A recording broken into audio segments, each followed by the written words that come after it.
یہ جو موقع آتے ہیں نا شب برات کے، شب قدر کے، یہ بنیادی طور پر اللہ تعالیٰ کی طرف سے دی ہوا موقع ہوتا ہے کہ چلو تمہیں چانس دیتے ہیں، پابندی کوئی نہیں، لیکن رب کی طرف سے نا موقع ملتا ہے، چلو تمہیں ایک موقع دیتے ہیں، چلو اپنے آپ کو کلیئر کر لو، تمہیں موقع دیتے ہیں۔ یا اللہ کیا کرے، کچھ بھی نہیں، آ کے نا سچے دل سے 2 رکعتیں پڑھ کے توبہ کرو، عرش کا مالک پچھلے سارے معاف کر دے۔ ان لوگوں کی باتوں پہ نہ جائیں جو بلا وجہ پریشان کرتے ہیں، لوگوں کو شب برات کا حوالہ بھی نہیں مل رہا، حالانکہ ترمذی شریف میں حدیث موجود ہے، سیاستہ کی روایت ہے ترمذی میں۔ پہلے کہتے ہیں سیاستہ سے دکھاؤ، جب سیاستہ سے مل گئی تو آپ اور کدھر جانا ہے؟ اور ابن ماجہ میں موجود ہے مولا علی کی روایت، اور ذرا ترتیب دیکھیے گا، یہ ترمذی کی حدیث ہے، اور امام ترمذی نے تو پورا باب باندھا ہے 15ویں شعبان پر، پورا باب۔ اب تمہاری مرضی ہے اگر تم نئی بات کو سمجھنا چاہتے، لیکن میں نے پہلے بھی کہا تھا، پھر کہتا ہوں، اگر ہمیں کوئی شخص کہتا ہے کہ شب برات کو اٹھ کے نفل نہ پڑھو، تو بھائی نفل ہم نے پڑھنے اللہ کی رضا کے لیے،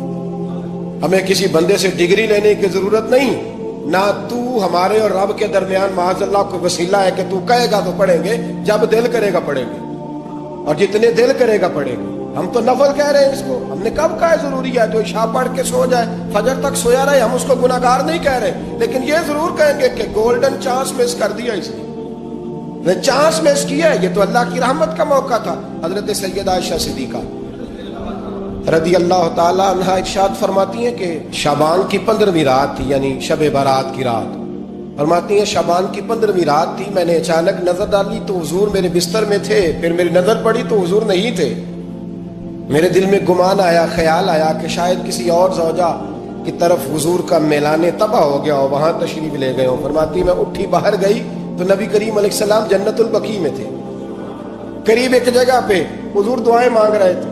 فرماتے میں گیا تو حضور فرمانے لگے، ابو بکر کی بیٹی تو نے کیا گمان کیا کہ اللہ کا رسول تیری حق تلفی کرے گا؟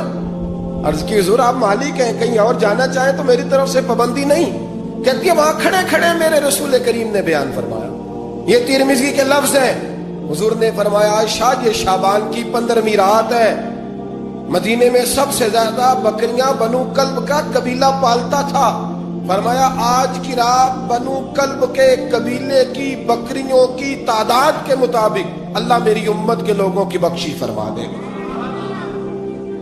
یہ وہ رات ہے۔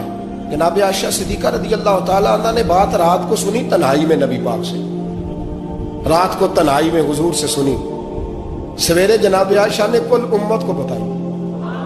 اگر یہ بات اہمیت والی نہ ہوتی تو بی بی صاحب آگے روایت کرتی، یہ کتابوں میں آتی، یہ لوگوں کو بتاتی۔ حضرت عائشہ نے روایت کیا اور مولا علی شیر خدا نے تو کھل کے کہا، ابن ماجہ میں حضرت علی سے پیار کرنے والوں کے لیے الگ عنوان، مولا علی نے کھل کے فرمایا شعبان کی 15ویں رات کو رات عبادت کرنا اور سویرے روزہ رکھنا۔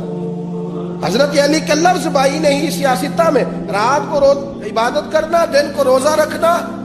ویسے تو رب کریم ہر روز تہجد کے وقت پہلے آسمان پر نزول اجلال فرماتا ہے اور لوگوں کو فرماتا ہے کوئی بخشش مانگنے والا؟ کیا انداز ہے مولا علی شیر خدا حدیث روایت کرتے ہیں، رنگ کیا ہے؟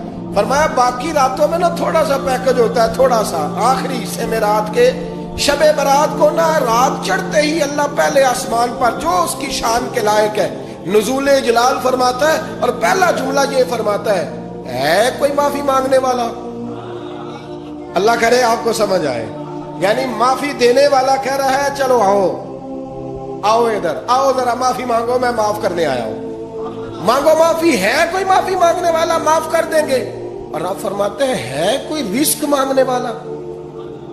وہ جو بڑی درخواستیں دیتے پھرتے ہیں نا مختلف اداروں میں، وہ ایک درخواست نا شب برات والی رات بھی دے۔ اور میں نہیں کہہ رہا، مولا علی شیر خدا فرما رہے ہیں، اور وہ خود نہیں فرما رہے، وہ نبی پاک کا فرمان نقل کر رہے ہیں، اور وہ رسول اللہ صلی اللہ علیہ وسلم کی بات نہیں بیان کر رہے، وہ کہتے ہیں رب فرماتا ہے کوئی روزی مانگنے والا؟ سارے سیٹھوں نوابوں جاگیرداروں کے پاس جا کے تھک گئے ہو، ایک دن میرے کہنے پر، ایک رات، ایک دیہڑی ذرا شب برات والی لگا کے تو دیکھو۔ تو میرے رسول پاک علیہ السلام نے ہمیں یہ میسج دیا، پیغام دیا، فرمائے اس رات جو اولاد مانگے گا رب اسے بھی عطا فرمائے گا، اس رات جو اللہ سے بخشش مانگے گا اللہ اسے بھی دے گا، اس رات جو رب کریم سے عزت مانگے گا اللہ اسے بھی عطا کرے گا۔ شارحین نے لکھا اس رات جو رب سے پردہ پوشی مانگے گا، اللہ اسے پردہ پوشی بھی عطا کرے. جو جنت کا سوالی ہوگا رب اپنے فضل سے عطا فرمائے. کوشش فرمائیں, کوشش فرمائیں. 10 محرم کو ہمارے ہاں لوگ جاتے ہیں قبرستان, وہ کسی حدیث سے ثابت نہیں, میں منع نہیں کر رہا, جائیں 9 محرم کو جائیں, 10 کو جائیں, 11 کو جائیں, 8 کو جائیں, سفر میں جائیں, ربیع الاول میں جائیں, قبرستان میں جب بھی جائیں, منع نہیں ہے. لیکن شب برات والی رات تو خود رسول کریم گئے ہیں نا قبرستان. اب جو بات میں نے سمجھانی ہے اس کو سمجھیں. نبی پاک کی والدہ کا مزار نہیں ہے وہاں جنت البقیع میں. حضور کے کو بھائی بہن, حضور کیا کرنے گئے؟ امت کی بخشش کے لیے گئے.